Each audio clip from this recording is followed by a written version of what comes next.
welcome you to another amazing episode of Reimagine podcast series. Today I have three guests. They are going to introduce themselves and tell us the areas which they are specializing. So, to my left, I have Miss Eva Chikabadwa. Okay. I've been known as an artist. I'm an artist. I'm a sculptor, a painter, and lately I've been into ceramics more. But I'm also specializing in visual culture or visual studies, whereby you study your culture or your history through images. Yes, so in short, I can say I teach at Malawi University of Science and Technology, and I've been having my projects down in Nsanje at Kuruvi lately. So in simple terms, that's perhaps what I am. Okay. Okay, my name is Sangwan Tembo.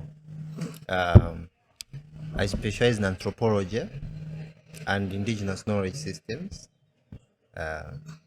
So my focus mainly is mostly on the indigenous aspect within the societies, and my PhD is focusing on that. And I will be doing my studies at Kuruvi as well. And I work as a lecturer at Catholic University of Malawi. Okay. Yeah. I am Rachel Warren, and I do cultural anthropology, I do gender, and I do archaeology. Archaeology, I specialize in Iron Age archaeology. Gender, especially concerning disasters, culture and gender. And anthropology, I think it's combined with the gender things, but yeah, in a holistic sense. Yeah. Okay. So I have my first question here. I don't know who would like to take it, but let me just give it to you. I would like us to go deep into the cultural history of Malawi. I don't know who would want to take us into the journey. Rachel, maybe? Oh, I'm not a historian. I'm an artist. At least an anthropologist. Oh, for that one is actually a tricky question. What did you ask again? Yeah, it's vast. Just, how can I put it? How can I simplify it? Perhaps be specific about which history. Okay. Basically about the culture, if you had to look into like religion, if you had to go back, how was it? And if you had to go back all the way and up to now, how can you review it? Okay. Yes. I would say we used to have our own religion. Actually, the term religion Yes. does not apply to Africa. It's seen as something in connection with the Western world. So it doesn't really apply to Africa, because here it's just about, what can I say? Worshipping God. Is it worshipping really, or giving, what do you call sembe? Veneration, perhaps. By the time you have perhaps problems, so you want to air them out to God. Like in our own culture, we call God Namalenga, Chisumpi, Leza. So it's usually about thanksgiving prayers, and then asking God to give you what you want. So they are not really organized, I can say organized spiritual activities, but then it's just about people gathering together and doing things together as a community, as one. So we can't say they are institutionalized. They're not supposed to be institutionalized activities, but just people working together as one to air out their problems to God, and then giving thanksgiving to God. Okay, so at this time, we can say the people used to believe in one God, or they had gods which they could believe in. Yes, I can say that. Okay, I'll give my own opinion. Yes. The way I see it, Africa is about they know one God. There's one God, and we call them different names. Yeah. Others say Chisumpi, Namalenga, so many names. Chiuta. It's one God, the God that cannot be seen, and a God who created everything. So it's the same concept. We have the same concept with the Western world about God. that he cannot be seen and is the one who created everything else on earth. But there are other things in connection with God that perhaps are supposed to be, what can I say, intercessors in between us and God. And then these are what are called ancestors. And also perhaps some people bring in other things like images, idols. They worship, sometimes they bring in idols. It's not necessarily that they worship idols, but then it's about symbolic meaning. They've got something, the idols are symbolic to something that they believe in. It can stand for an ancestor or a certain god. So that's the way I see it. That's the way I have been looking at it, personally. Different societies in Malawi, in Africa, they've got myth about originality of the universe, about God. So they've got their own cosmologies of what life was like. If you look at the Kapirintiwa for the Chewa, at first God was here on earth. Because of human activities, men created fire, God had to go up, So it doesn't mean that before the coming in of Christianity, people are not religious. They were religious. They believed in one God, as he's putting it. And they don't have proper organizations like the way Christianity or Islam is, but they have specialists. So you could have someone who will be responsible for religious prayers and the like. So they could have those kind of people who would be responsible. In other societies, diviners or even traditional practitioners could combine both of healing and also doing rituals that are religious in nature. So it depended on the kind of society. And equally, the name African tradition religion is something which was imposed, because Africans never had that kind of religion to say we have this African religion. It was a name which was just imposed. But what societies have in Africa is they've got their own religion. That's why we say chipembezo cha makolo. And when I'm saying chipembezo cha makolo, makolo andani. In that particular case, this is limited to makolo are where I'm coming from. So if I'm to pray, I have to pray through my ancestors who are makolo. They lived, they passed on, and now they become ancestors. And yes. Okay, it's like on the same topic you are trying to explain. Ndegudi makolo watu, for example, ndedi amakauda kupemperera mizimu, and through mizimu, where they were trying to reach out to God. Yes. So they act as intermediaries. Like yes. It's like the same way we pray through Jesus Christ. Okay, so then got the rituals, it was the same process. You go through my ancestors to reach out to God. For example, Yanjala or ya Zilala. That was the process of praying. Yes. So you have to pray through your ancestors because you are closer to your ancestors, and your ancestors are closer to God, and you are far from God yourself as human beings. Therefore, these are people who act as intermediaries. So there's God there, there's ancestors, and there's the living. So I think, but they don't pray to the idols, they pray to the same God. Actually, this conversation is a little bit hard, especially when we are using English to these terms, because already above this conversation as it has happened, we have committed a lot of mistakes in just putting it in English. Yeah. It is not supposed to be in English. So now just a conversation, nerdy.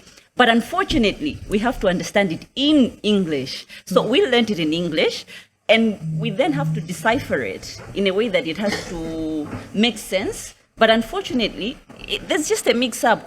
It makes it easier now you're doing it in Chichewa. So Chichewa to translate.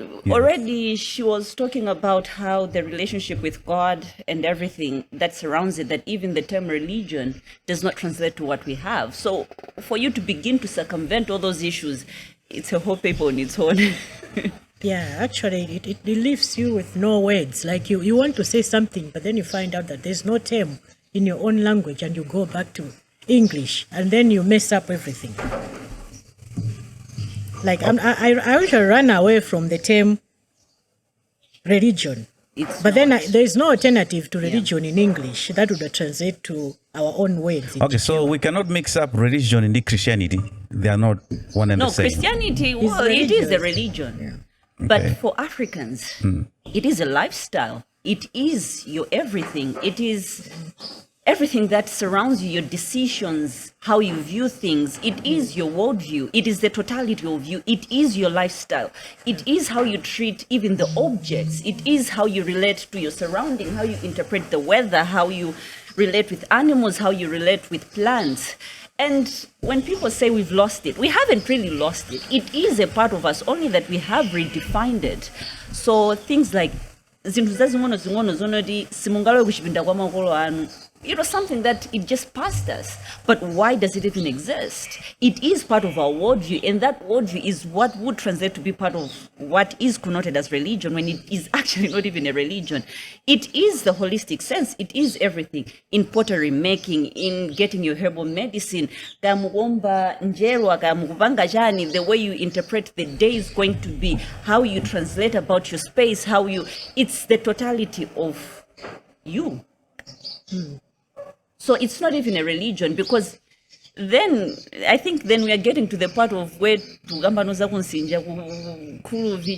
that is a whole different section that now we begin to want to classify it as a religion, when actually it is a part of the whole. Actually, specialists in theology, they haven't come to agreement on the definition of the word religion. They don't know what religion is. There's a background of where it came from, but then it's just like nobody knows what it means. And then in Africa, it doesn't really apply. Yeah. So perhaps we can say each of us has got a freedom to say this is religion. This is the way I define it.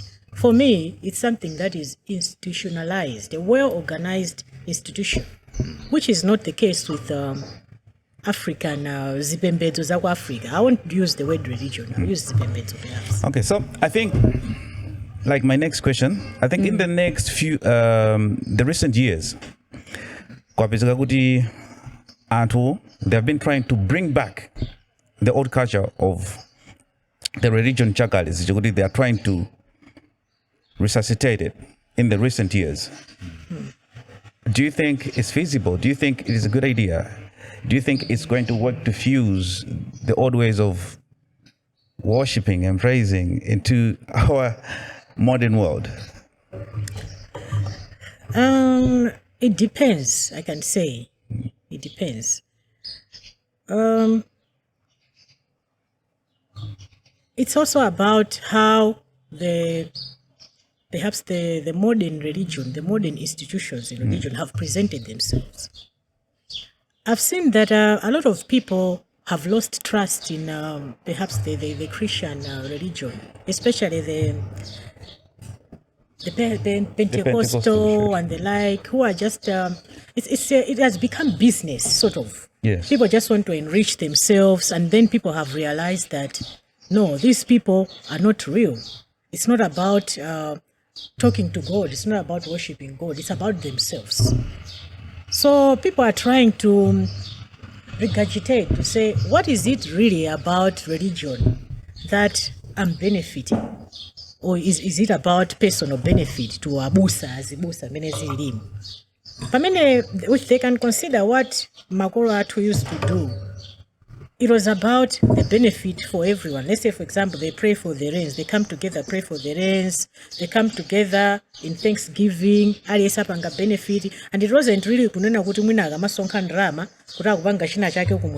it's for one person. It goes to a few people who just enrich themselves. It was about community.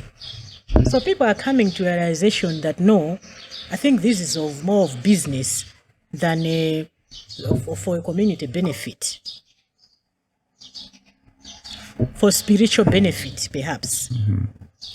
Yeah, so as she's putting it, there might be a lot of reasons, and I think that is not only limited to the revitalization of chikhalidwe cha makolo, it is also applicable to the rise of ethnic associations. But I think ethnic Inayonse has got their own association, they celebrate and the like. So it's like it has become a fashion, and also it can be as a result of maybe some people are disappointed within where they were as Christians, so they're disgruntled, and they say maybe I think we should go to our own.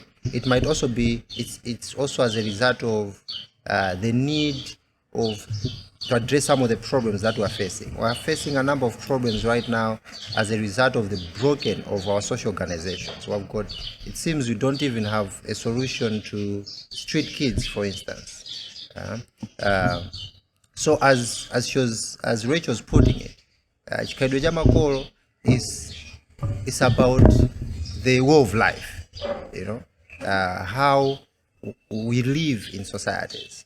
So yes, it's a good thing, but to revive this chikhalidwe cha makolo. But at the end of the day, I'm also skeptical with the way it is being done. I think we have to also be very careful. At the end of the day, it might lose its originality. So how are we going back? So we're assuming this is a religion which people stopped practicing. Did we banga revive? And what is our sources of reviving this? So sources, most cases, I think the Lost History organization, I think they're doing a great job. They're the ones who are championing this. Mm-hmm. And some weeks ago, I think we went to Nsinja, and they came from Blantyre. They're the ones who went to this particular place, organized everything, and they did the whole Sembe. Not the communities, of course, they involved the communities, but since people stopped, so they said this is how we are doing it. So they are invoking that consciousness to the communities to say we have to continue kupereka nsembe kwa Magewana. But now if we are relying on what scholars have written, there are certain things which as a researcher, you can't be allowed to write about. If maybe sometimes you are not part of that particular secret society. If it's a secret society, you have to be part. I'll give an example of initiations. If you're writing about initiations and the way suna vinidwe, there's certain information which is not supposed to be accessed to ordinary people. And the people will tell you information is it's classified. It's classified. And you're going not to include that particular information. And someone comes, read what you have written, and they might miss out some of the information. So like what I also observed was to Magewana, Mapeleka Nsembe ya Magewana, and through that we are citing some of the ancestors, and one of the ancestors which were cited were Kamuzubanda, political figures, yes. John Chilembwe, Bingwa Mtalika, and I don't think Magewana know these people. So that is part of nationalizing chikhalidwe cha makolo. But many chikhalidwe cha makolo is not supposed to be nationalized at the end of the day. The chikhalidwe cha makolo anthu aja from that particular place. Then the moment you are bringing in other political figures for the sake of legitimizing it, for the sake of nationalizing it, then that equally becomes a problem. Because mukupanga sacrifice on Sembe kwa Magewana in this particular case, or you go to Kuluv, you are doing Sembe to Mbona. I don't think Mbona knows, maybe might be able to recognize the ancestors that belong to the Manganja people. So these are some of the things which we equally have to be very careful. At the end of the day, we might lose the authenticity, and maybe ancestors might also be angry, and when the ancestors are angry, they might know what happens. There might be problems. So these are some of the things which we have to equally look at as we are reviving. Yeah. Madam Rachel, you seem to have a different opinion. No, actually, I've been having a conversation in my head for quite a while. Yes. When we are talking about revitalization, now this is for a conversation that we three have to get back to. What exactly are we revitalizing? Because This is not supposed to be a religion. Then what are we revitalizing when we are actually taking a component and putting it back? Because if it is a holistic living, then why are we bringing in elements of it to revive when at the same time we say culture is dynamic, that it changes over time? Of course, the processes of change have been traumatic and some of them have been quite terrible.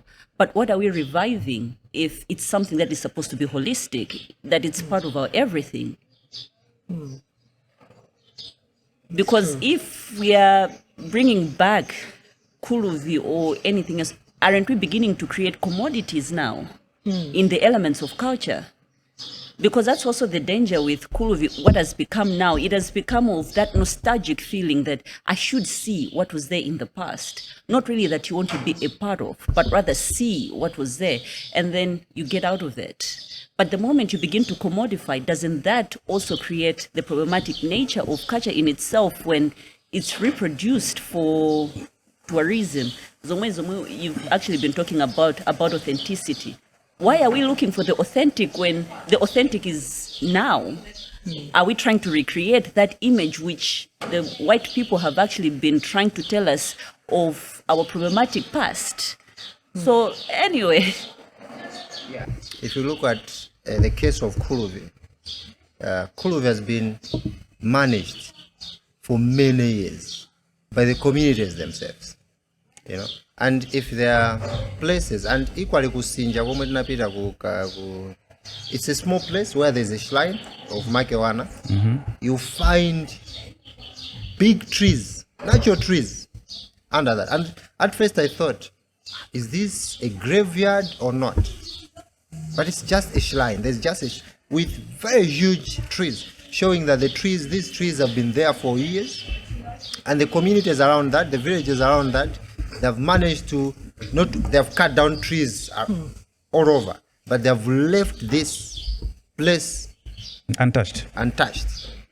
That is managing. That is because the kind of management, the Western point of view of management is that people have to be secluded. You know, people have not to be part of it. Like these are some of the problems which national parks are facing. You exclude people from it. Then what happens? And Hamaloa, because they've been used going to kill some animals, they'll go there, they'll kill these particular animals. If you go to Kuluvi, one of these days I was talking to Tienga, and I was asking, do you have any problems where people go and cut down trees? He said, no one touches Kuluvi. You know why? Because the communities themselves have been managing it. Now the problem comes in if we go there as intellectuals, NGOs, to manage the same things which people are already doing. Then that equally becomes a problem. Can I just add on that? Yes. Now this is an example of what happened. Have you been to Dzwerankamba? No. So if you go to Dzwerankamba, just by the side, there's a sacrificial place. There are pots all over. An Iron Age site. And during my early years as an archaeologist, that was my first site to ever excavate. So we excavated the site and it was quite interesting. And we had pots, whole pots that were still on the site, and coins, everything. And it was a beautiful sacrificial site. And this was part of a conservation program. We went, did research, excavated, took samples of pots, which of course with clearance from Department of Antiquities. Off we went. Then years go by. I go back to the site. I realize people were now looting the pots. I'm a Zulano from the site. Why? For the reason was because if ifeyo tinapitabo ndukakumbapo and panalibe chitetezo china chonse chomwe timafunika and mizimu yena nkotisiya tinalolera kupanga zimenezo, then it meant that spirituality of the place is no longer there. Our own conservation approach of trying to document things actually led to the deterioration of the site. So sometimes research can also become a danger to some of these sites. It's true. It's true. Let me say something. Ineo, I've been seeing a lot of problems with indigenous knowledge practice. Yes.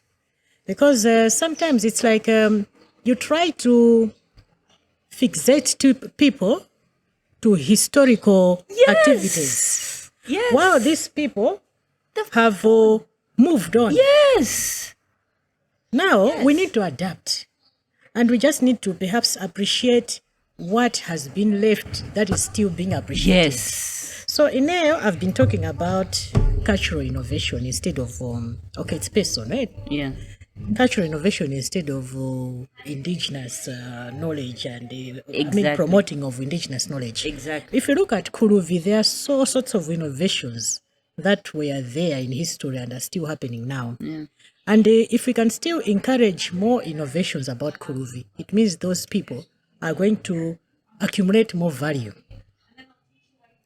So that's what Ineo I value. When you look at the Europeans, same thing happens. There was a lot of cultural innovation in Christianity. Mugaona Bible laolija. Limene lina santhulidwa ndikusankhidwa, it was edited, zinthu zina kuchotsedwamo, zinthu zina zomwe zimapezeka m'Bible simungakhulupirire kunena kuti izi zinali m'Bible. Moti zinakakhalamo sibweza anthu somwe nawokhulupirira m'Bible. Noti Bible mapezeka izizi ndefe. It's not really different ndi zimene timakhulupirira ku Africa kuno kutu. So, if the Kuluvi people can sit down, ndimene ilili dziko panopa, zinthu zimene anthu we came to realize, not okay, mwina pana zinthu zinake zomwe timakhala ndi umbuli mbuyomu kunoti dziko limayenda chonchi, kapena mwina timazikhulupirira mwa ufiti, komano kena kuti napanga realize kuti no, there's no ufiti about this thing. Tinasintha maganizo, tinaphunzira, then we need to adapt, and then also improve our knowledge according to what we have come to experience. So I believe even the people of Kuluvi can adapt according to time. Oh, in short, that culture needs to just be updated. Updated, yes. Just needs to be just updated while preserving what is. No. Yes. Okay, I'll tell you one thing. The Kuluvi culture itself has been evolving. Okay? They used to ngati tengani, tengani, right? Tengani kukuluvi kuja kulowa shire. Fumu ili yose ya kulowa shire ili ndi udindo kukuluvi. Tengani ndi amene amasenza nyumba. Akamamanga nyumba ya mbona, iye amasenza denga. Now they stopped this because mwambo amene umapangisa noti munthu amene amasenza denga aladzidwa kwambiri samakhali akufai. Nanga serious ndoti tsiku lonse munthu amusenzetse denga, you can imagine. Now they stopped doing that. Panali miyambo ambiri imene anasiya kupanga. So it means they have been evolving, and that evolution we can't stop it now to say no. If we stop this evolution, then we are not keeping eugenes into the indigenous. Pamene ani yake they have been evolving. So that intervention that we keep on trying to go in and say this needs to be the way it was supposed to be done. The way you said the fixicity of things, they have to be in the way they have to be. It has to be conserved. No, life. No, but then isn't that being as authentic as possible? Because the moment you try to twist things. What is authentic? What is authentic? Because the exact thing that we are talking of, authenticity, beginning to remove things out that do not make it authentic, is the exact thing colonialism was doing to us. To begin to remove things that they didn't seem to be us. No, they are incapable of innovation. All these things and must have been introduced by other people. So therefore, this we need to cut it out, we need to filter it, they're incapable of this. Then why are we doing that to ourselves? Actually, that history was innovation in history. Yes. Magoro atu anali innovative. Why can't we continue the innovation and add on to our culture? Yeah, and on culture innovation itself, I agree. We should not just think of makolo atu amapanga izizi, we should stick to it. Life is the problems that our ancestors were facing. It's not the same situation which we are in. Like kunsinja, when making sacrifice, I'm use a microphone. And someone will say, use a microphone. Kalikale kunalibe ma microphone. Yes. And Panoba, you need a lot of people to be able to hear what you are saying. So it's not that bad to use the microphone when you are offering. Actually, microphone I believe microphone. So those are some of the innovations that are put in place. However, on the other hand, we should also realize that some of the knowledge systems or practices that people have been doing and they stopped is as a result of the developmental discourse that came in. So it's not that people stopped because they're not viable, but because of the narrative that came into place. So in the among the Lomo, I was reading an article by Gregory South, Gregory and I've just forgotten the name.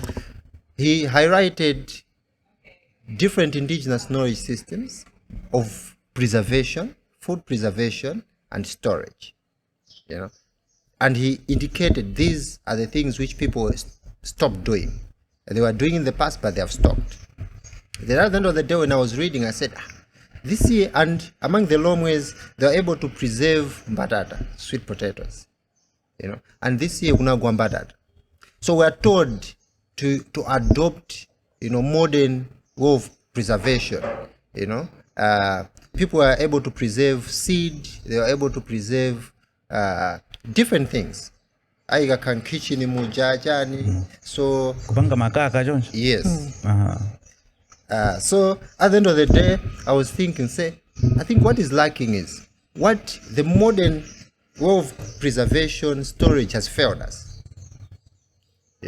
Then people stop doing this. What if maybe at the end of the day we can still go back, because the communities can still manage to do it. Someone might be saying, no, I think it and Anasia. It means it was not viable, but it might be as a result of the developmental discourse that we said, TNT use it, Izibanga preserved through electricity. How many Malawians even now have access to electricity? Heavily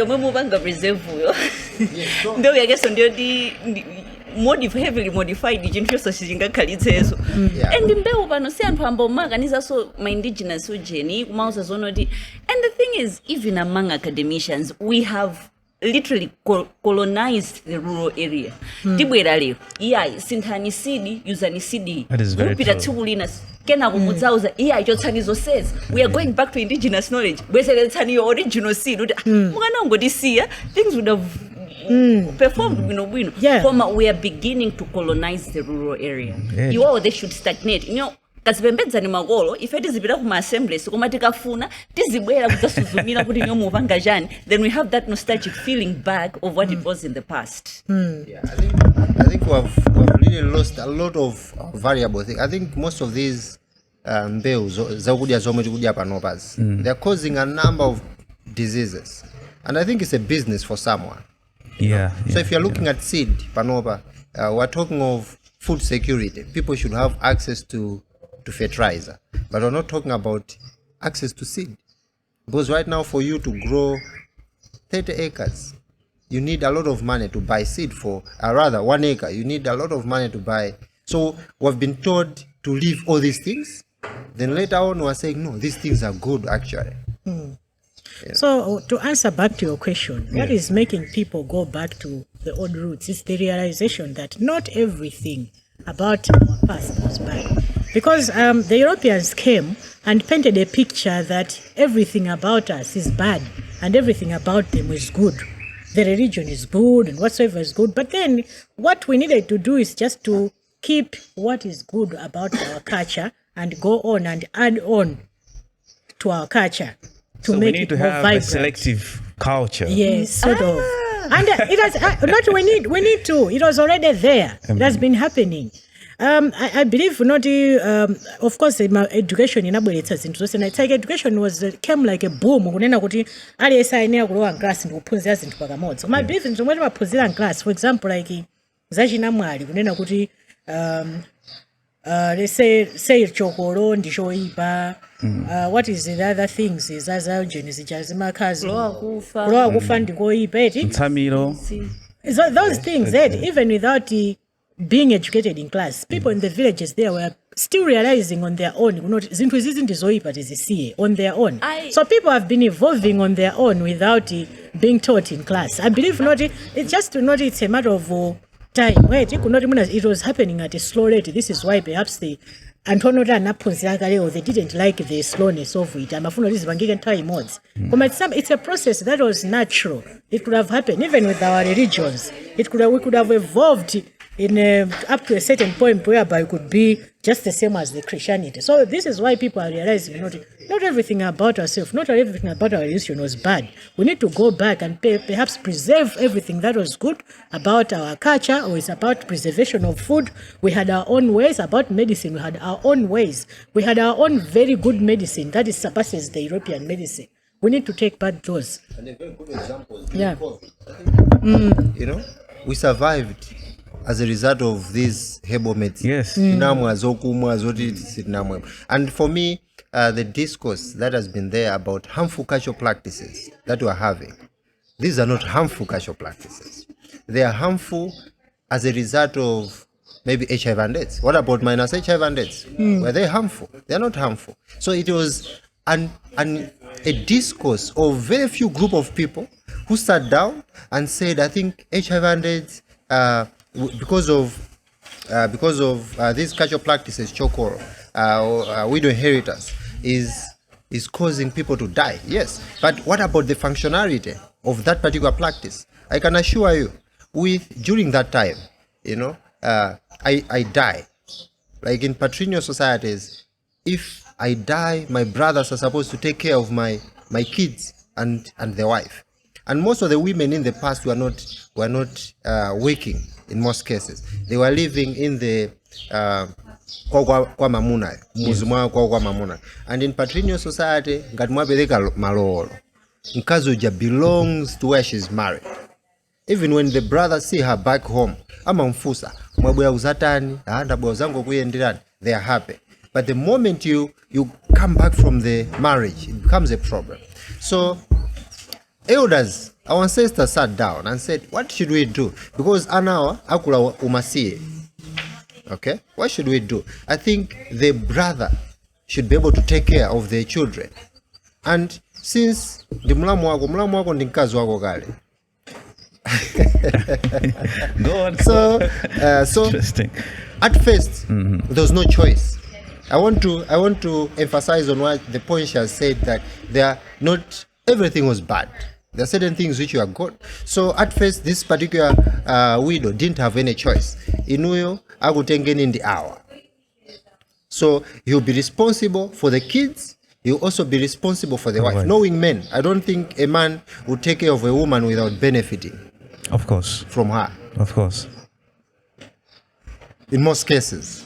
Inumutenge kazi musinsamala musaku, Yeah. So they understood all those dynamics. And at the end of the day, these kids will not grow up without a father figure. In the first place, your father's brother is already your father. He's already your father. And you take care of you. He already has that obligation and responsibility.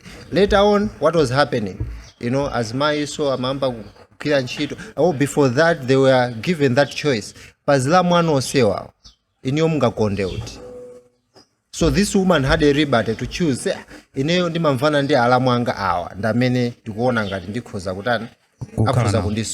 With time, these days, she's still young. I think she can still move on. She can choose. But what we're interested in, we want to take care of these kids. They sit down. How are we going to handle these kids? And we have seen cases whereby some kids are grown up in Blantyre, others that are grown up in Chitipa, based on where the brothers are working. So it means that casual practice in itself was not that bad. And we have abandoned that. What is happening? We have adopted Western individualism. It's about me and my wife and my children.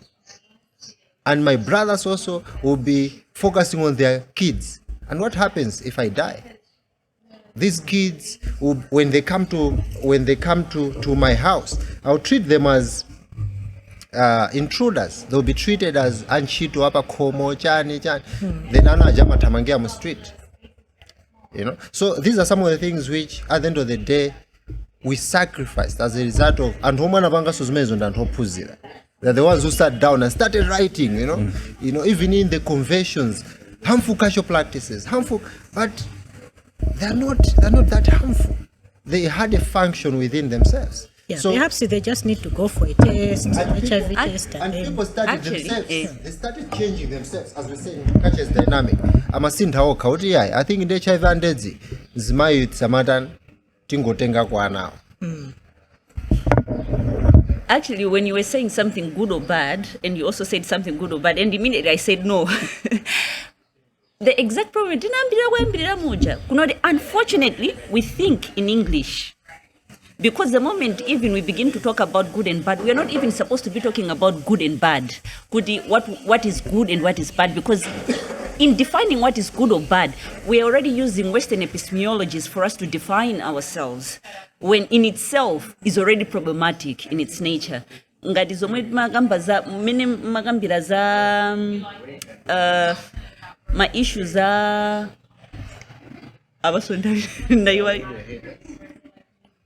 anyway, yeah, so in its exact thing, we think from Western epistemologies in viewing ourselves in what should be selected and what shouldn't be selected, when it's not even supposed to be a selection process.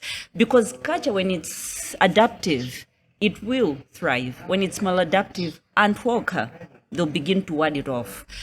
Exactly what you were saying, in the context of HIV and AIDS, widow inheritance, no semabida for HIV testing, all of you are negative. What problem would that be? Does it become harmful anymore? Probably in regards to my human rights, they'll be like, no, you cannot impose within my academy. Yet again, issues of human rights have also been heavily contested, that they are not culturally relative. They have the Western view of individualism. It's about my human right, not about a community living. I think it's the same issue you raised there. If we're taking from that particular perspective, okay, and we're taking the case of rural setting, Anaja they'll not be taken care of, and they become street kids. They're not that educated. And what kind of human rights are we then discussing about? Because I think that is very sensitive. That is a dangerous point, as a matter of fact, because every woman needs to be free. That is a fact. But the thing is, it's like as if a woman needs to sacrifice her needs for the sake of let the children be taken care of. No. And even my issues concerning gender, they're nothing foreign, because or even ourselves, we have had processes of where would air out issues of abuse, where women would cry for that individuality. Issues where the highest number of Vimbuza cases would actually be women, and mostly women who have been abused. And you see that this what do we call it? Vianusi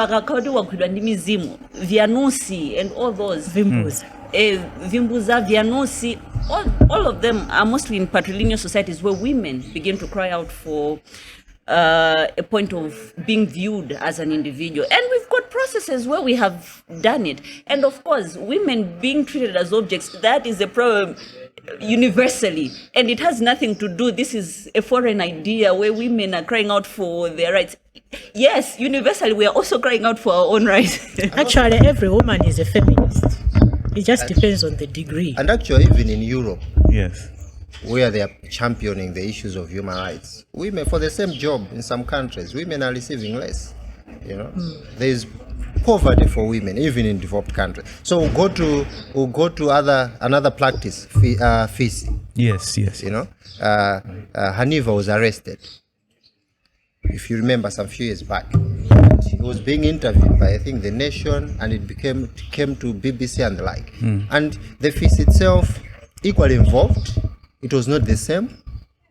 It is not the same even up to now, because at first, issues of marriageability in our societies, a woman has to be initiated, has to undergo that particular process if she's going to get married, and parents are the ones who organize these things, not these young girls, not Haniva. So parents go, to the feast. Mutikonzele mwana yota kale should transition. That is part of the transition to become a woman. Okay, let me get a clear understanding on the Fisi part. I used to think that Fisi, Amabuela, when there is banja, and in that banja, they're failing to conceive. That's when they'll bring a Fisi. Yeah, so they're right? Different. No, actually, there's that kind of Fisi. Like, among the Tumbukas. Yes. If I'm not yes.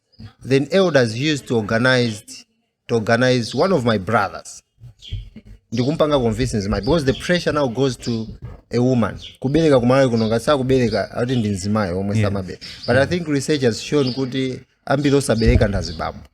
the pressure goes to a woman. So the elders within the societies could organize, they could convince a brother. Mujama. I think ichaka cha 3 years ikuta balibe chinacho mutu kuchiona. Tapitani mukakonzezi.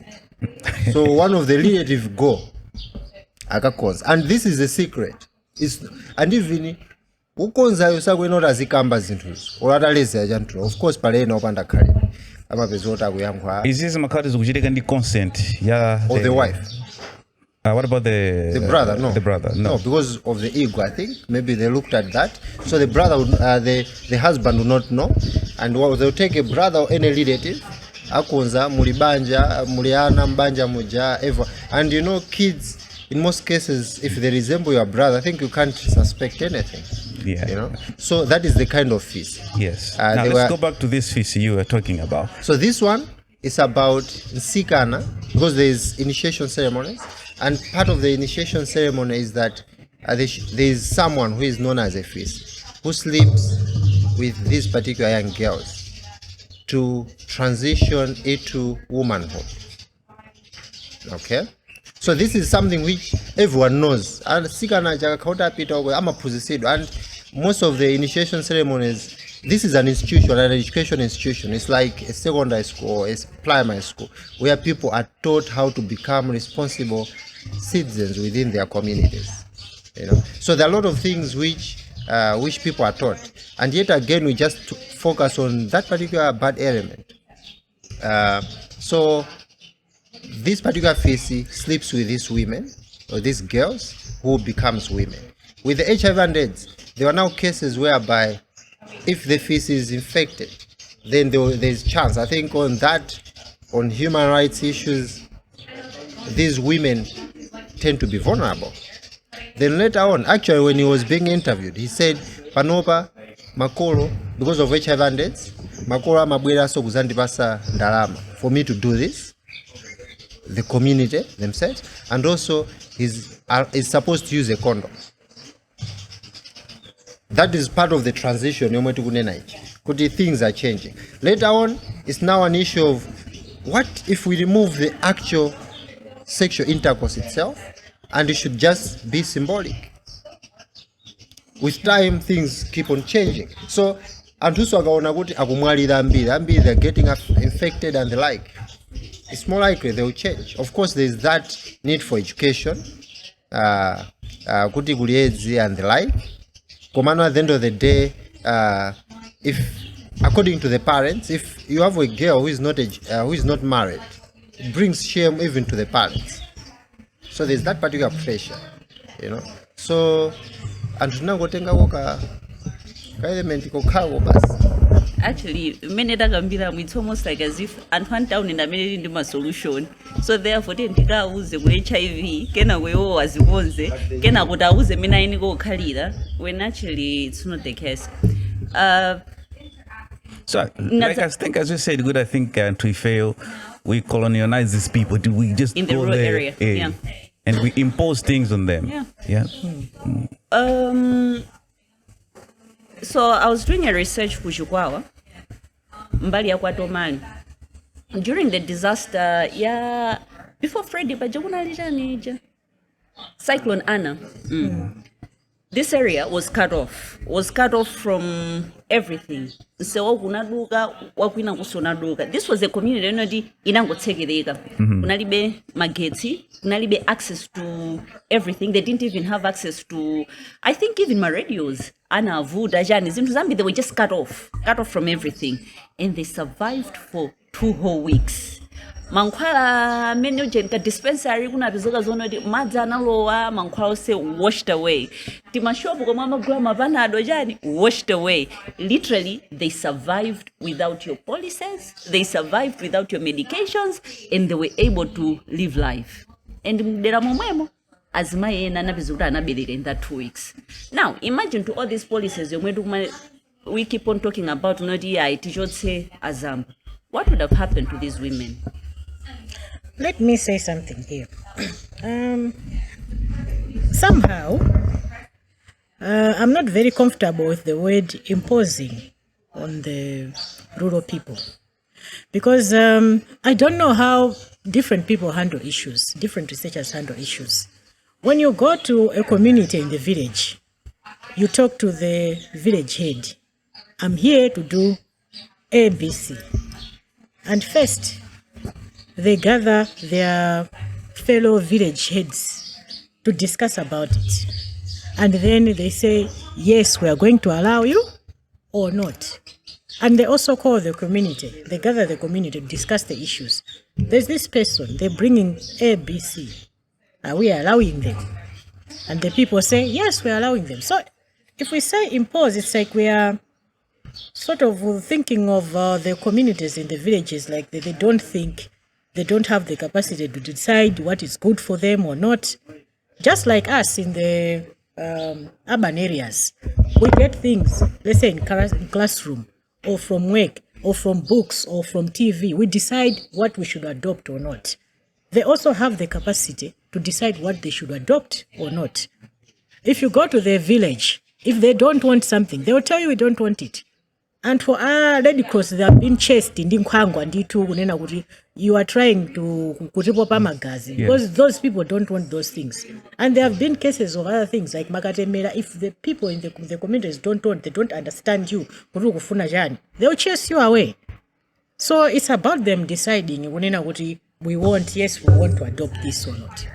The imposition comes in with the idea that even us in the urban area, they'll tell us, you need to do this, or else we're not going to give you aid. So for us, it comes in as, we have made a choice, but you haven't really made a choice because they've already given you the ultimatum. So it's not general, it's some things, not some things. Yes, so with people in the rural area, then ngadi, you remember the project Jayawash, Ifamudzwakudi, and all that, where it was literally shaming them. So that was never about I am making a choice, but rather I'd rather do it for me not to be shamed. So then it's not even you being given a choice. It's what really happened about this WASH project? Kuda? What really happened about that? I want to understand the WASH project itself. So that was bad. I felt it was very bad. Because even it was imposing. That one was really imposing. So even people in the rural area, no, actually it was a participatory process. When you actually go through the processes of how the participatory process went on, it was never about participatory. You actually made them, either you opted or not. There were conditions.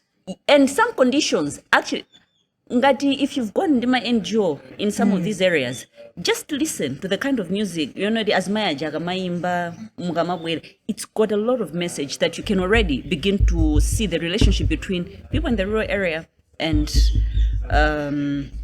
these interventions that people keep on giving them. And indeed, they're not passive recipients. They're actually active recipients. So when money has already kwatomali minimavanga za disaster ndimapita ma meeting now ajonoda and haukala ndira jani oof, and when they're deluded thinking and who in the rural area are passive recipients. They are part of the drama. If we think we are part of the drama where we are going there to, which of course in the theory Goffman talks about dramaturgia, where we are all in a drama, where we are in a big drama because they are not passive recipients. They also play their role right for you to actually be there. Whether you are playing your drama, they are also playing their drama. We are all in this playing our dramas. Yeah, that's Interesting. The truth. Interesting. That's the truth. Actually, okay, I'll talk about my own project. Yes. With the Kuluvi people. When I went there, Kuluvi, they told me, you these ideas of bringing a museum here, they're not original to you.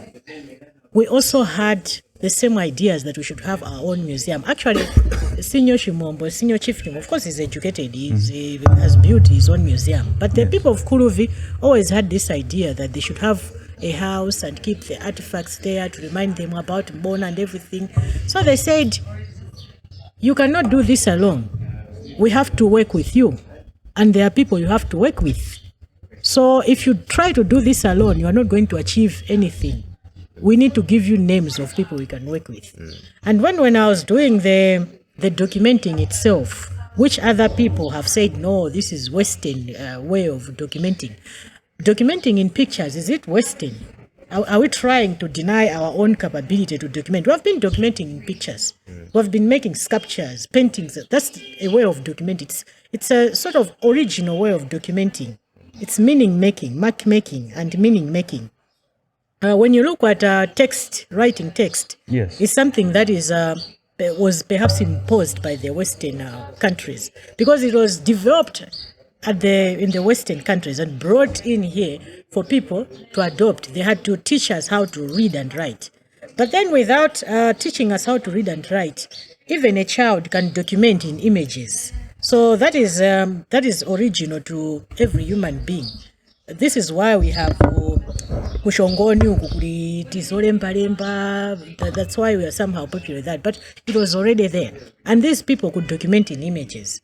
Kuluvi kunali kalima sculptures, kunali anthu ojambula chanchani. So it was just by wina wake no kwapanga motivated. What we are doing here, we can now document in stories. You cannot document your stories. You see? So the people were ready. They even gave me artists. You can work with these artists. They were ready. And they even referred me to several shrines to say, Gugu, apapande kuti musapange zonoti mungotenga anthu amudzi umodzi. Actually, amandira muliano ndiwo manduza zochita. Uku mutengawa. Actually, there was chaos. You could have also taken nice kujambula, you see? Yes. And then I had also just to train these people how to express my ideas how kunena kuti atani sikhayo noti sikupanga reflect zimene anthu akufuna. And they would come akamaona ma paintings acha apa mwana kuitsa apa painting iyi maine okhala chonchi. So noti it's what they want you, not mwina what I want. I had to trash many images my paintings and then come up with new paintings just because they want the paintings to be the way. And even Chilera Kuluvi, they would tell me, Chilera Kuluvi Simonega George, Mulijambule Jonchi. So the people in the villages, they don't really have to be underrated. They know what they want. And they would tell you, this is not what we are looking for. But this. So I was trying to emphasize, I don't know where I started from, so I'm getting a bit confused. What I was trying to say was, I was trying to add on what she was saying. Also, they are playing a part, they are into that drama. Okay, so we don't agree with the cinema banga impose. Yeah, sort of. What they want. There are situations like whereby perhaps there is some imposition. I believe those that organization had to pay something heavily. Yeah,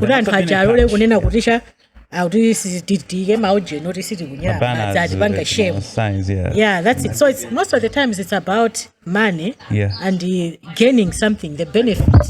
And even I think they could make them sing them. I think singing songs that equally themselves, their conscience doesn't agree. But because if you are poor, you do anything. So the approach was not culturally appropriate. And I think this is a plea to the interventions, NGOs and other interventions that are going in the communities. Let us come up with interventions that are culturally appropriate, because at the end of the day, if they are not appropriate, they will not work. Like most of this kind of project didn't work. It failed miserably. because it was not in line with. I think they had now to change the approach. So these are some of the things which people in the rural areas are also rational human beings. They think they're not that passive. They're not that irrational. They are rational, and they see you're coming in with money. I think there's an allowance. They will also play part in that particular drama. They will make sure that they equally benefit from that. So these are some of the things which we should, and we should not forget also on the politics that communities have. The communities have their own politics within that. So when maybe there's a museum, community managed, but mizina sama yankulana kulanda na minda kutadhi, all those things. So they have to be understood properly for this to be sustainable. Okay, so we have discussed so much about the religion of like, as much as we didn't touch the Christianity part of it, because I think this the subject is quite vast. So we also talked about cultural norms, takambako zaji na fisi zija za kulwa fisi the chokol, yes. Now that was then, and we are here now. Let's look at the future prospects. Let's say in the next 5-10 years, how do you see, like, how do you think our culture is going to be? What can be our aspirations? Good. How do we see it? What can be our hopes? That's tricky because let me answer that one. If we look at the history from how it was and where we are and where we're going, how do we think things are going to be? Okay, let me answer on that one. It's about benefits, really. Because if something is not benefiting you, you leave it aside. So that's how culture has been evolving. If something is harmful, if something is not benefiting the people, they leave it aside. So our culture is going to evolve in a way that will be seen as the best way to people, to accommodate the modern world. That's the way I see it. And also I think just to add on that, if we're looking at the revitalization which is happening, if you are looking at ethnic associations, akupanga zimene zidanthu town momo, and hopuzira, because I don't think people in Mulanje or people in Cholo can say, I think let us get organized tikadye gondolas. If they want to eat gondolas, they'll eat. They don't need a very big fancy occasion to eat gondolas. This is town dwellers' perception, which actually it is equally helping. Because they equally understand sometimes the effects of westernization or Western individualism. So maybe it is hard to say that not everything that belongs to us, our culture is not that bad. So maybe, but also the danger which I foresee with most of the ethnic consciousness that is coming. I think it helps to bind people together, that they share, they belong to the same ethnic group, they share ideologies, but also that is being used for political purposes, to get scarce resources, to be in power and the like. So to some extent it is good. On the other hand, it can also break us as a country. So these are some of the things which we should equally be looking at. So as she was putting it, culture itself tend to be adaptive. Those things which tend to be maladaptive, those things which seems not to be working for them, they'll leave it and adopt or even blend some of the ideas, because we're constantly interacting with people who are from different parts of the world. Like I think kundirande kumambuyo kwa mapanga maboto asavanaja, they were making a tumbler from that. Have you ever seen that? Yes. Even these cups we have here. Oh. Yes. Oh, so this is Malawi gin. Yes. Oh, wow. Yeah. So you see, we had access to these kind of objects. And at the end of the day, someone say, I think we can make something from it. So we have access to ideas that are coming from all over the world. But we make use of them that makes sense to our own societies. So it's not bad that we should be exposed interaction, even Kalegale and who they were interacting. That's why we have developed stereotypes. Kuti atumbuka ndote, the alomwe ndote. I don't think you'll be able to have stereotypes if you don't interact. So as we're interacting, we also share ideas. With time, we adopt certain things like Panoba will agree. Most of the people agree kuti zokudya zomwe tikumadya zachizunguzungu. It's not health. And what will happen? People start reducing the intake of that, or maybe like I think kanandipasa kachani kamphamvu kwambiri ka ginger shot. Yes. That's CSO4 and the like. So these are some of the things. Next time if I suffer from cough, zangotenga ka ginger shot. Yeah. So those are some of the things which I think we can say, but we can't say in the next 5 years or in the next 10 years what will happen. I think it becomes very difficult to predict. But human beings are rational beings. They tend to choose those things which benefit them at the end of the day. Actually, the problem was already in the question that you had asked. Because even concept of time, it's a cultural element. And in giving it a span of 5 to 10 years, it was already problematic on its own, on how you're beginning to structure human behavior, and especially where we are running away from the Western conceptualization of how we are even talking of what a future is supposed to be. Anyway, it's a bit tricky, but the biggest thing is, at least now we are beginning to talk about Western influence and running away from Western influence. Now to my colleagues, to all this that we have actually spoken about, there's a lot of problematization with, and how many you emphasize on issues concerning culture, to say you want to stagnate life. I'm not sure, how then do we begin to talk about such issues now from a philosophical perspective? Where are we being nihilistic, where we want to abandon everything and refute the idea that things are supposed to go to the future? How do we define culture? Because, or even the way we have discussed here, is we have traditionalized culture itself. We have compartmentalized it to say this is Western, this is not traditional, or looking at the ways that we have even redefined it ourselves, because, or even to the things that have come from the West to us, it's not like as if we have taken it wholesomely. So where are we defining culture? Because many dagambilidana baba, it's like as if culture belongs to the rural area. Yeah. Somehow I've been trying to argue personally to say nobody owns ideas. No. This whole idea to say this is Western, this is African, somehow I don't wholly agree with it. Because some of the things that are considered as Western, they are also African. And to say that, okay, we adopted this from the Western people, to me, it's like saying, no, we can't progress through this way because this belongs to the Western people.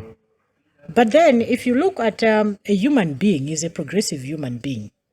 I believe even the Westerners without coming here, we could have progressed to an extent whereby would be on the same level with them. It's just that they came here and then they tried to make everything so fast for us, while perhaps we are still at a slower rate. There are so many things that have been considered European that are not really European, but we have been doing them. For example, like the Ife heads of Nigeria. You know the Ife heads of Nigeria. There was at some point they were considered Western. That it was the Western who came to teach us how to sculpt those heads in a most realistic way. They wouldn't believe an African would that. They said this is a Western kind of art. But then we had that in us. So I think this whole idea to say this is Western, it's like putting a demarcation to say you Africans have to remain this way. You can't go this way because this is Western, which I don't really agree. But the revitalization movement already portrays it in such a case where you're saying as opposed to. Yeah, but like, because culture is dynamic, and then it's we borrow from each other. Even the Westerners, they've got ideas from Africa, which we might believe that they're wholly Western, but they got the ideas from Africa. So really, if we say, okay, let's say trash everything about West, then we have to walk naked, or we have to be wearing leaves and the like. It's not possible somehow. And we are using mics here. This is Western already. We should have done our own things. So somehow it's something that is impossible. So apart We from just need adopting the Western culture, the evolution was still going to be there, but just at a slower pace. At a slower pace. Even at the villages, people, in the village communities, in the rural communities, people have already adopted the Western ideas. Even into their cultures, you're going to find out not even in one bonako. I'm a great and chito mapoto, mbale, chani. Of course, I'm a sema mbale is just my cars or same. But find out Saru Zaguda, someone would say, Saru, it was an idea of a Western. You're not supposed to wear Saru. Do your own things. So it's like culture is Timakatu banga borrow from each other. And we can't really say this is Western, this is Chad. Borrow from each other. And actually, I think if we go back to history, black people were found in Europe even before colonialism. That showed that people were equally traveling. They were interacting, exchanging ideas. So the interaction did not start with colonialism. So there have been that interaction. And we can't say that I put it to revitalize, therefore we should deal away with. But now the way, because when I went to Nsinja, one of the I lost history, I'm not choma tukufuna papa ku shrine rizaike mpanda kumene, mpanda of you are safeguarding from who? Because the communities have been having this thing for many years. And why do you need? Because you are coming in to say, I think Gugu, and that is a Western. So a Western perception of how things should be done. People have to be separated. Pamina and Tua, they've been managing this thing, for many years, and yet we are reviving.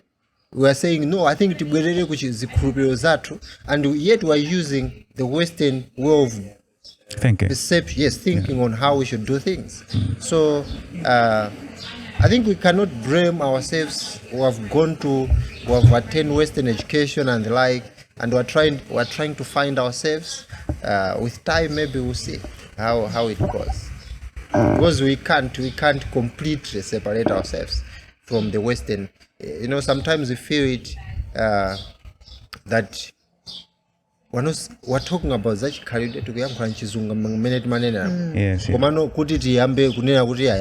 Let us use our own language. You equally struggle to discuss the same things. So these are some of the things which actually meeting in cultural experts all over the Tivamini.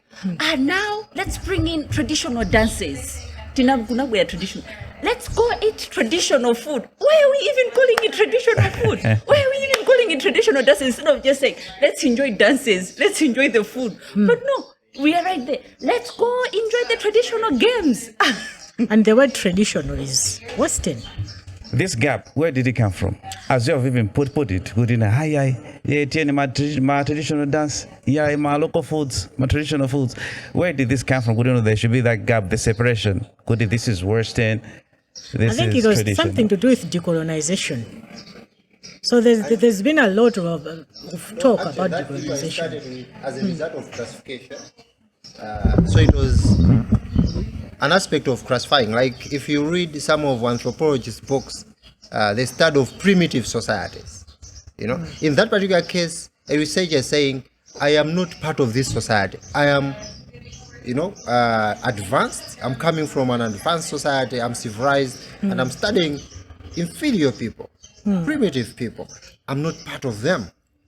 So that the need for that particular distinction, and even anthropology as a field, it has originality, and it had a lot of problems when people started getting independence. So you played a very big role when it came to colonialism as anthropologists. Because equally as anthropologists, as Europeans, they tried as much as possible that we have to separate. And when you're talking of Western and traditional, that jurism shows the superiority and inferiority. So something which is traditional is inferior. So it is as a result of the classification to say, because we make sense of things through classification. Something which is traditional is something which is bad, is primitive, and that's why people tend to avoid the word tradition as well. It becomes problematic, So these are some of the aspects which I can say. And I think the word indigenous has been adopted in replacement of tradition, eh? But it also has a lot of problems. Contestation. Huge problems at the bottom of indigenous has got a huge problem in using the word indigenous, because, like in the case of Malawi, who's indigenous to Malawi? Because we were not initially in Malawi. So then who is indigenous to Malawi? Indigenous works better for Western societies where there were all these societies that were shifted out of their lands. But are we even indigenous to Malawi? So in indigenous, that's a whole philosophical argument that people are even abandoning the use of the word indigenous. Indigenous, yeah. And it's also looked as something that is backward. Yeah, something that is old, antique, perhaps, to a specific group of people. Okay. Yeah. So for me, I've been promoting the word, I'll say again, cultural innovation. Because if we appreciate what a specific group of people is bringing into life as of now, then that will be appreciated as their own. So that's their own cultural innovation. So it will be seen as original to them. Like we have seen the South African music developing from Kwaito to house to now Amapiano. That's cultural innovation. We can also do the same. Even in Malawi, we have been developing. Though we have borrowed some ideas from outside, but we came up with our own, perhaps rap, and then there have been people like Wambali, who have got their own kind of music. Okay, it's jazz, they borrowed jazz and whatsoever, but then it's something that is unique, that you can't hear from when that is cultural innovation.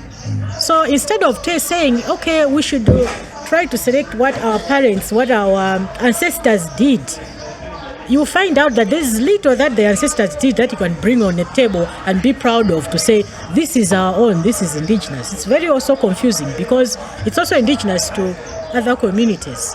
So instead we should be talking of culture. Ability to fuse is the one to adapt and I think that, yes. So just to add on that, if you look at our music industry, is not progressing because of that. That we today most musicians are singing their Amapiano tunes, So there is like the drum, or even this Palombe music. Yes. There are certain elements which we can be innovative, and most musicians can. I'm not an expert. Actually, because we borrow things. So if they're borrowing Amapiano, fine and well. And the thing is, these national boundaries are already a colonial construct. And unprepared, we are fluid. And in Africa, that has been said over and over again. Why do we look for Malawian culture when there's no such thing as Malawian culture? When, if anything, we are a whole part of a Bantu group. We are a whole group that is actually similar, but we want to localize it. Yeah, Malawians, we are not being productive. If there's a Zambian tune that we can use it. If you can find traditional wear that is similar to Nigeria, we are all part of a Bantu group, away from these national boundaries. These are also colonial constructs. Not really. But then, I'm talking about cultural innovation. In cultural innovation, you bring out something new, right? Okay, what is creation in the first place? It's bring up something new. Even in nature has got its own creation. If I marry someone and then have a child, that's a new creation. They take features of me and the other one, that's a new creation, total creation. So if you take Zambian way of music production, take Amapiano, take Nigerian, and then mix up, you come up with something new. It's okay. That's what Wambal even did. He got some jazz somewhere. He took, and even academicians do the same thing. It's about picking from different areas and they come up with something new. So you cannot have something totally new in this world. Everything was already there. It's just about how you intermix the ideas to come up with something new. Something new. Okay, so we're saying Malawi cannot have a cultural identity as Malawi, South Africa as South Africa. So we just have to be as a collective with Africa culture. Yeah, so I think when it comes to the concept of Malawian culture, then it becomes a problem to have a Malawian culture because Malawi is polyethnic. It has got many ethnic groups. Okay, so you don't have something which makes one, but we can have different identities. Actually, we have different identities. And in music, I think if you listen to Vimbuza, for instance, it has got their own rhythms. If you listen to, I think I like maybe Benjere, yes, because it was much more fused into gule and the like, the drumming and the like. So that is its own, you know. So you cannot say this is a Malawian. Then that becomes a problematic. But it can represent Malawi if it goes out there. Yeah, perhaps we should say this. Not Malawian culture, because Malawian culture has got so many identities. Even in South Africa, those people with the westernization and the like, their culture is intermingled with them. So perhaps what I'm talking about, cultural innovations. Malawian cultural innovations, which are Malawian cultural innovations, we should go towards that direction. Which are South African cultural innovations, which are Zambian cultural innovations. So these innovations will be combinations of different things, and they can be recognized as for that specific group of people, for that community. Perhaps if you go that way, it can work. But not just copying everything. No, not copy and paste, but be creative with what is available. We just jump into something because it's trending, then it's no longer trending, we jump to... I don't know. Out of what is available, come up with something new. Then it can be seen as your own. There are already cultural innovations out there. For example, Anthu Ajama Vina, ama Vinitsa Mimba, Jarima Raja and Amenaj. Yama campaign. If you can see them, they are not really menama various Maya to Mozeri. But look at them now. They were into. So they look modern. That is already some innovation to some point. And also another example is when we are Kunsinja. A lost history. Is it a lost history or they went to a studio to record songs. So that is equal innovation. And Mamodu Kalendi Choir nangoiga sound bass and maimba now. You know? So people are doing that. The way we are dressing, the way the things, the equipments which people use, that is equally adopting the things which are available. Yeah. I'll tell you one example. Kuluvi antu amavala tewera. That's how you are blackage. Amavala tewera. But you look at today, nobody wears the tewera. Antu amangofuna radzingo vala jani salu. Because they see ni kunota akavala tewera, it's somehow shaming. Abezola zibamondora wone tsanchafuzo says umumuna muri cheya chambiri, they don't really like it. Oro pano ba even mugapita kumene uchako kuluva abezola anthu ena ake sanavule ndikuonetsa mabere poyambirira amakana kuti zizipangika zimene zozo masiku ano anamba kulowa because they have realized onena kuti if they go ahead with that they won't progress in the modern society. So adapting should be acceptable. Things are moving, and then when you look at an individual, I've talked to the women who show their breasts. It's like they're just showing their breasts. It's a kind of brave. They brave up to show their breasts, and they also try to force other women to brave up to show their breasts. So you can see that it's not something that is instinct, but it's something that is forced on them, imposed on them, just as the way the Europeans imposed their culture on them.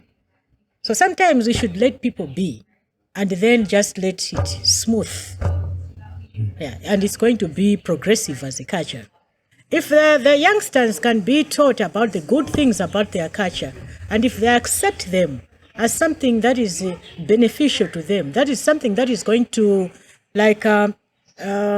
work on their identity to make them stand out to the rest. If the standing out to the rest is more beneficial to them, then they are going to voluntarily do the things that are supposed to do in their culture. So you can't force people to do cultural things. Even in the village communities there, it's not like they are forcing the people to do the things. It's like the people do things voluntarily.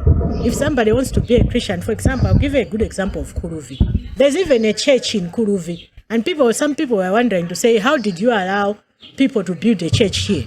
And then I was impressed by what the village headman, the group village headman Bangu said. He said, this is a community. People are allowed to worship in the way they want. So you're going to find out that some of our children want to be Christians. Let them be Christians. This is a village. It's for all of us. If they want to build a community, they belong to this community, they want to build a church, let them build a church. You can't deny them access to the land just because they have stopped believing in what you believe in. They are still our children. So it's not about forcing people or imposing, just letting the people do what they are free to do. Actually, culture is not a performance. Culture is living. Culture is what I've decided today to wear, that I wore this purple shirt, that I wore these trousers. Culture is the husband I chose. Culture is how I decided to carry my baby today, because it's how I'm deciding. So to say people in the urban area in culture, they are, for everything that they decided, for the way I drank this coffee, from the way I carried this cup, from my tonation of voice, from my posture, everything is culture. So when we begin to talk about what we are doing to say, where do we limit to be culture and tradition, then it becomes problematic, because what am I redoing or what am I not doing? Because it's not in the products that are produced. It's in the knowledge of how I decide things, of how today I performed everything, from the way I greeted you when we met, from how much distance we gave each other when we met, from how much eye contact you're feeling uncomfortable when looking aside. That's culture. But also, isn't culture learned? Exactly. He learned how much eye contact you begin to feel uncomfortable. He just looked down. Okay. He learned that. So I think from a belief system that you have, as she asked, could you know, these all the traditional ways to be brought forward to someone who is so into Christianity, it would be so hard to be like, no, actually, even the way we perform Christianity is in a cultural way. Haven't you heard? Haven't you heard those sarcastic comments? Yeah, but that's my point. That isn't it learned? Like, it's about like how. But like, yes, we learn it from the young conscious age. learning. There is that conscious learning, and there is that unconscious learning. That's conscious learning, but there's also that unconscious learning that actually by the happens. environment as you live. Yes, That all of that's us create that what we define as culture. So in everything that we are actually doing here, we are performing culture. Even in this discussion that we are having here, It is a performance of culture. So when we begin to demarcate to what we are actually talking of, what culture is and what culture is not, or where the traditional begins and ends, it's tricky, because everything about it is culture. Then I don't see the point of having this society to know history, whatever, because then there is no point. If culture is how we are living, it means that where we're coming from, it's okay. Okay, Let's so proceed and go ahead. true and not true. Why we have all these associations, it's the beginning point of realizing, no, to some of these things, to my worldviews, I wouldn't have decided to the things that I have decided.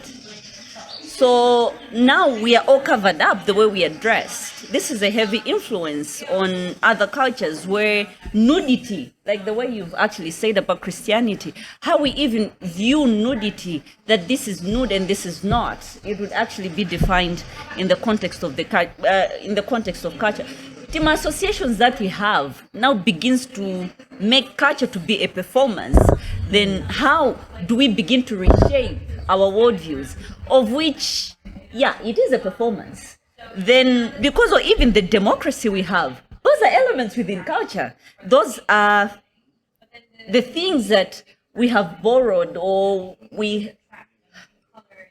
I don't know. It becomes a nihilistic somehow when we begin to define culture in a performance or not a performance or anything else that is actually a part of it. Yeah, and actually when it comes to, you are saying the urban people, actually even urban people are equally cultured.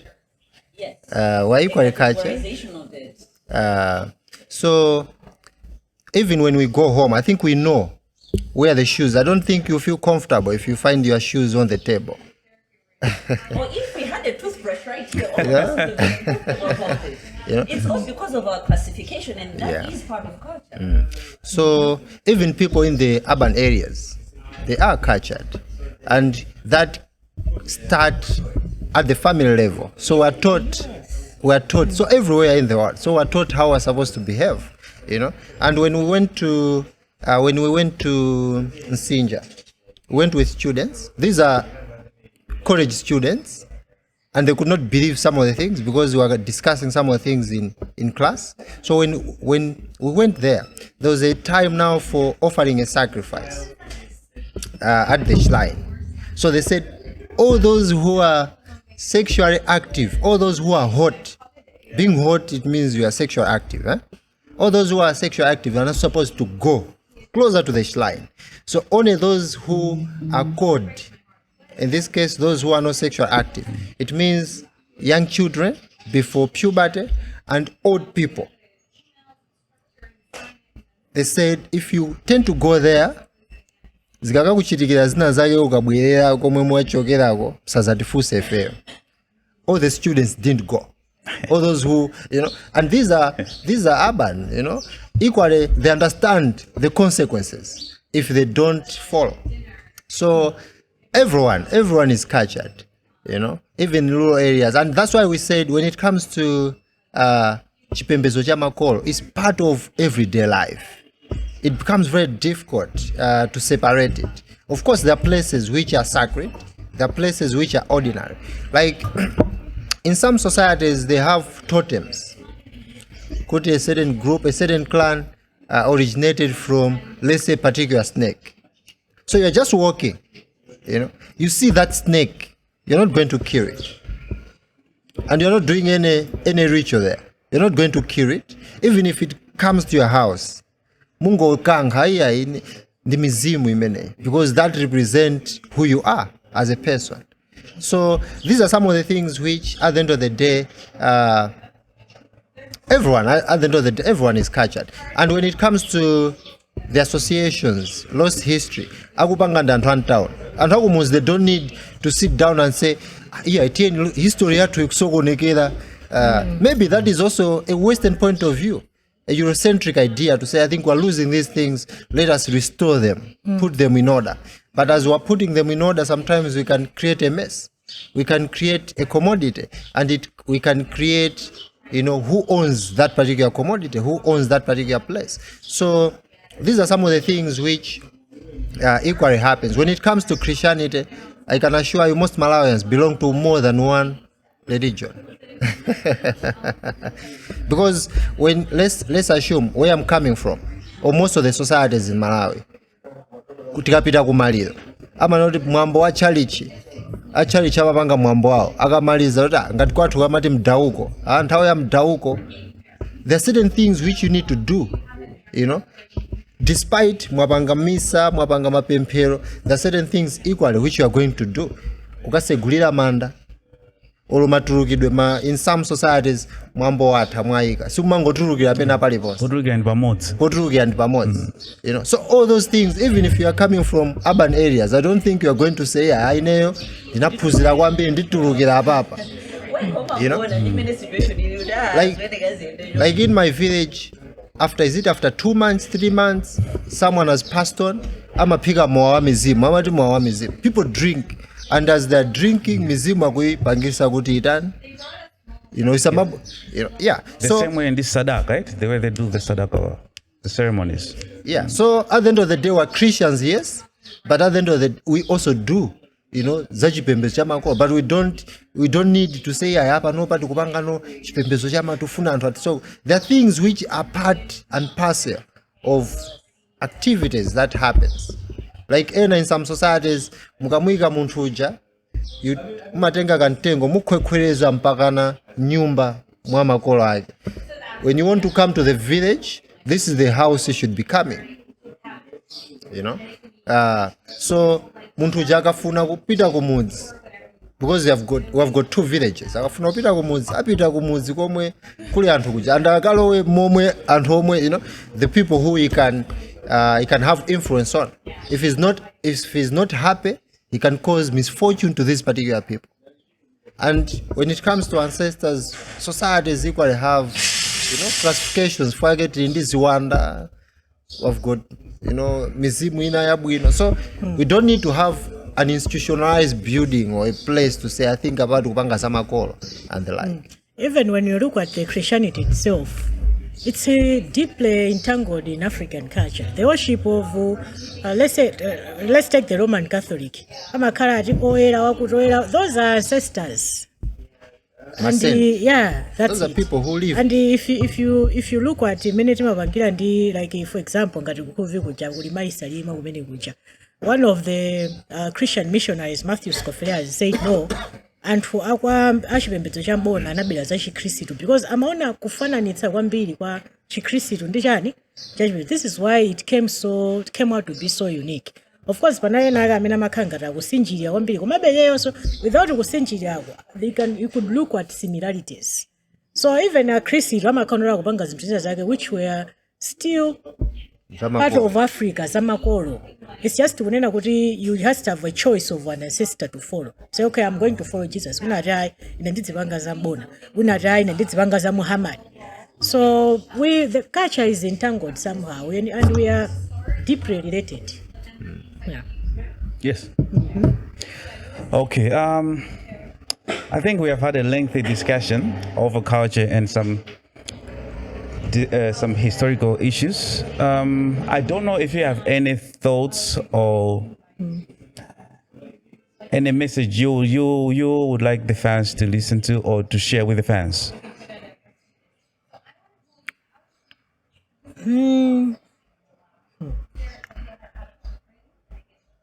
My message is culture is about what you do, your way of living. And there shouldn't be much demarcation between culture and modernity, because in modernity there's a lot of ideas about culture as well. And also, for me, nobody owns ideas.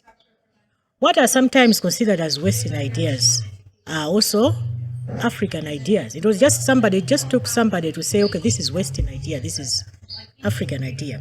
Again, for me, I think we should refrain from using much of the word indigenous word, because indigenous is problematic.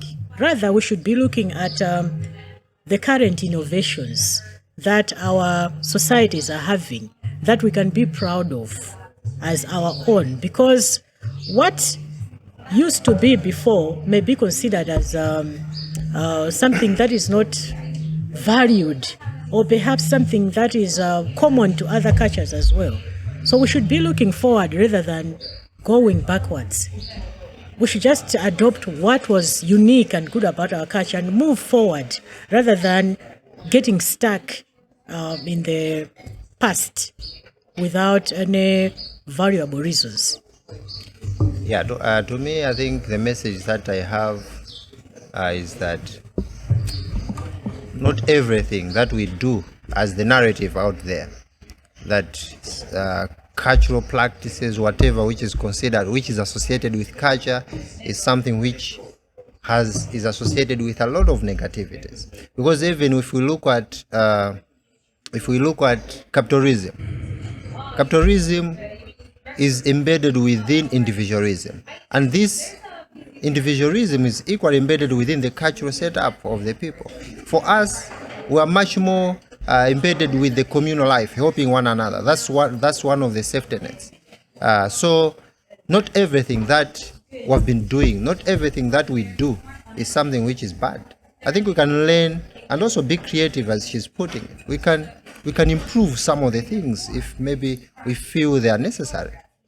So, and for the message also to those who are trying to revitalize the culture or the lost history, and I think we should not overdo them beyond the communities themselves. I think the communities should be able to decide on their own, because at the end of the day, we might be Eurocentric on how we need to do things, and at the end of the day, instead of kukonza zinto tikoza sokuonongaso zinto, so these are some of the things which I can say, and a lot of problems which we have right now. And for me personally, I feel bad. During COVID, as I said, we didn't have vaccines, and most of us we relied much on the herbs, but it seems we don't have interest in these things. It's only we use them when we are stranded. But that shows that Western science, Western medicine, Western way of doing things is not the answer to everything. I think we equally have that particular solutions within ourselves. It's an issue of confidence. I think we have been told that whatever we have been doing is evil. That's why black is associated with evilness, white is associated with good things. So at the end of the day, that's not true. That is just a narrative that was put in place. That's what I can say.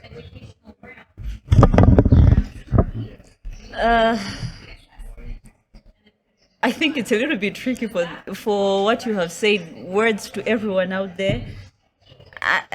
All I'll say is culture is not a performance. What we're doing is culture. So let's understand it better in what we are actually doing, because like he has said, we can do it wrong or we can do it good. But let's not demarcate to what we define culture and what we define to whatever this is, the performance that we're doing. I think that's what I'll say. All right. I would like to thank you all for being with me today and with us. And we've shared a lot of stuff. And I'm pretty sure the audiences, they are going to find this very informative and useful. Thank you so much for being with me. This has been a Reimagine podcast series. And if you have more questions and suggestions or comments, please make sure you leave a comment and a suggestion. And make sure you follow us, because we have more of the episodes to share with you on the Reimagine podcast series. Thank you.